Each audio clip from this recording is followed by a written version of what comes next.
खुर्रम शहजाद साहब, अगर हुकूमत को देखें, खास करके वज़ीर ख़जाना, वो तो बहुत अरसे से कोशिश कर रहे हैं पॉजिटिव खबरें देने की, और ये कह रहे हैं कि मुल्क कम अज़ कम दिवालिया होने से बच गया है क्योंकि IMF के साथ हमारा स्टाफ लेवल एग्रीमेंट हो गया है, बाकी जो दोस्त ममालिक हैं उनसे भी हमें पैसे मिलने की उम्मीद है। लेकिन उसके बावजूद अगर मार्केट को देखें तो वो ये पॉजिटिव सिग्नल पकड़ नहीं रही।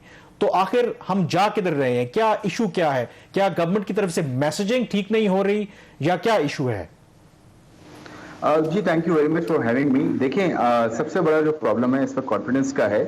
इन्वेस्टर कॉन्फिडेंस जो है इस वक्त बहुत ये कह लें कि अपने लोवेस्ट पे है और सेंटिमेंट काफ़ी नेगेटिव है। उसकी एक बड़ी वजह ये भी है कि पॉलिटिकल अप्स एंड डाउन्स बड़े आए हैं पिछले 6 महीने में इस मुल्क में।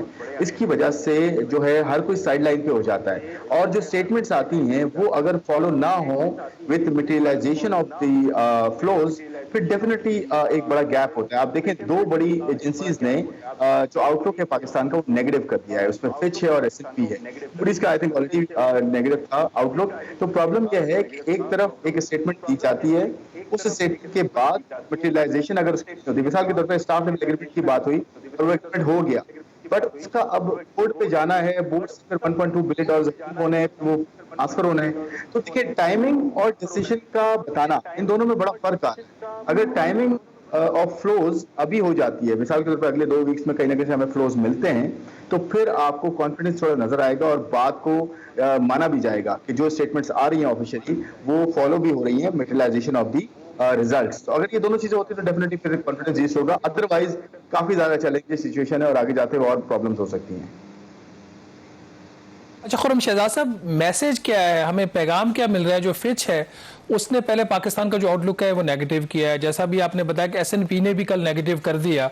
तो ये क्या आप देख नहीं रहे कि ये ऐसा पहली दफा हो रहा है कि स्टाफ लेवल एग्रीमेंट हो रहा है, उसके बाद जो इंटरनेशनल क्रेडिट रेटिंग एजेंसीज हैं जो डायरेक्टली कम्युनिकेट करती हैं IMF के साथ, वो पाकिस्तान को डाउनग्रेड कर रही हैं?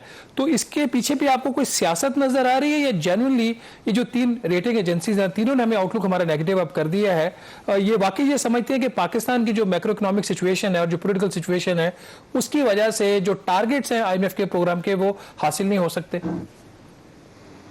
नहीं, देखिए, इसमें कोई मेरे नहीं ख्याल कोई पॉलिटिक्स होगी। इंटरनेशनल एजेंसीज तो किसी चीज़ में इन्वॉल्व नहीं हो सकती उस तरह से कि इतनी बड़ी ग्रैंड जो है वो कंस्पिरेसी हो पाकिस्तान के अगेंस्ट, जिसमें इंटरनेशनल एजेंसीज आपको जो है वो आपका आउटलुक जो है नेगेटिव करे। बाय द वे, इसमें 2 फर्क मैं बता देता हूँ अपने नाज़रीन को कि एक रेटिंग होती है, एक उसका आउटलुक होता है। अभी आउटलुक नेगेटिव किया, अभी रेटिंग डाउनग्रेड नहीं की है। यानी कि अभी ये कहा जा रहा है कि आने वाले 2 महीने, 3 महीने, 6 महीने काफ़ी ज़्यादा टफ हैं।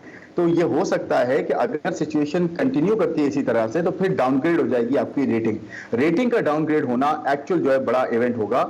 आउटलुक का चेंज होना ऑफ कोर्स एक आपका अलार्मिंग सिचुएशन होती है। आपको बताया जाता है, पहले से अलर्ट किया जाता है कि देखिए आपका आउटलुक ठीक नहीं है, तो इसलिए आप इसको ठीक कर लें। तो मेरे ख्याल में अगर IMF ऑन बोर्ड आता है और साथ में उसके और दोनों एजेंसीज आती हैं, जैसे वर्ल्ड बैंक, ADB, ये सारे प्रोग्राम और प्रोजेक्ट फंडिंग आपकी साथ साथ उसी वजह से देते हैं जब IMF की आपको साइनिंग मिलती है।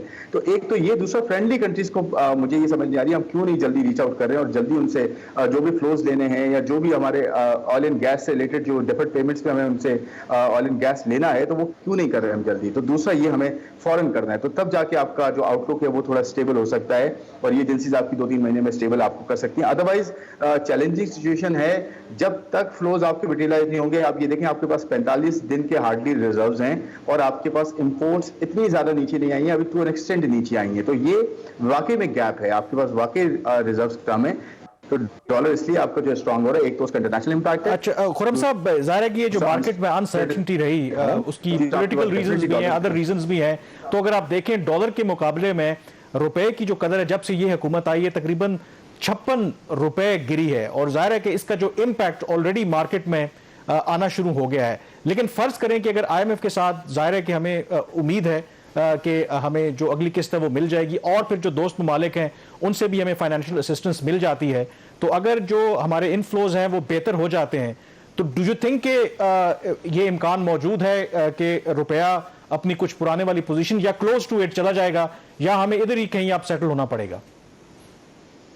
बड़ा अच्छा क्वेश्चन है आपका। देखें, एक तो रुपए की जो कदर है वो गेज की जाती है, एक दो मेथड्स होते हैं, स्टेट बैंक भी फॉलो करता है, आईएमएफ भी फॉलो करता है। वो रियल इफेक्टिव एक्सचेंज रेट से गेज किया जाता है कि आपके पार्टनर कंट्रीज की करेंसीज कहाँ हैं और आपकी करेंसी कहाँ है डॉलर के अगेंस्ट, उसी हिसाब से आपका रिलेटिव एक्सचेंज रेट निकलता है। अभी ये बात हो रही है कि हम अपनी उस कदर से काफी ज्यादा डेप्रिशिएट ऑलरेडी हो चुके हैं, लेकिन एट द सेम टाइम हमें ये भी देखना है कि दुनिया की और करेंसीज भी डॉलर के अगेंस्ट डेप्रिशिएट हुई हैं। हम कितना हुए हैं? हम ज्यादा हुए हैं compare to all other currency. एक टॉप 2-3 में हम आ रहे हैं इस वक्त, जो सबसे ज्यादा डेप्रिशिएट हुए हैं। तो मेरे ख्याल में आगे जाते हुए मुझे ये लगता है कि ये जो आप बात कर रहे हैं, हमें इस वक्त टोटल जो ग्रॉस फाइनेंसिंग नीड है पूरे साल की वो $30 बिलियन प्लस है, जिसमें हमें, अगर आप रीपेमेंट्स की बात करिए, मैं बता रहा हूँ ग्रॉस फाइनेंसिंग नीड्स, इसके अगेंस्ट जो इनफ्लोज हैं वो तकरीबन $32-33 के इनफ्लोज प्लान्ड हैं ऑलरेडी। यानी कि आईएमएफ ऑन बोर्ड आता है, उसके बाद सारे दूसरे डोनर एजेंसीज आपको पैसा देंगी, उसके बाद आपके फ्रेंडली कंट्रीज है, ये सब मिला के फाइनेंसिंग नीड्स एक साल की आपकी पूरी हो रही है। लेकिन मसला क्या है? देखें, मसला रीपेमेंट का है।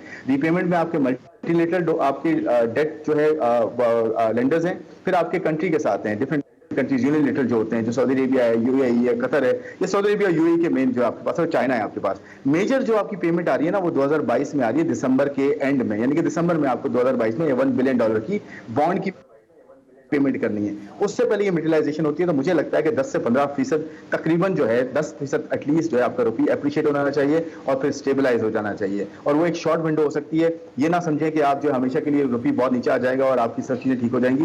वो शॉर्ट विंडो होगी, लेकिन आपको रिफॉर्म्स जब तक आप नहीं करेंगे, फिस्कल एनर्जी रिफॉर्म्स, आपके यहाँ जो स्टेबिलिटी नहीं आएगी और रुपया दोबारा खुर्रम शहजाद साहब, देखें एसएनपी ने एक और बात ये की है जो कि बड़ी इंपॉर्टेंट है कि पाकिस्तान के लिए जो प्राइमरी बजट सरप्लस है और फॉरेक्स रिजर्व्स को बिल्ड करना है जरा काफी मुश्किल लग रहा है इन हालात के अंदर।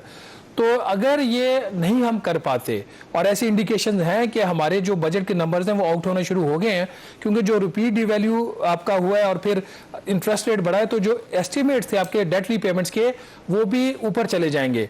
तो do you agree with SNPs assessment के हम ये जो टारगेट्स हैं वो हमारे लिए मुश्किल हो गए दोनों हासिल करना?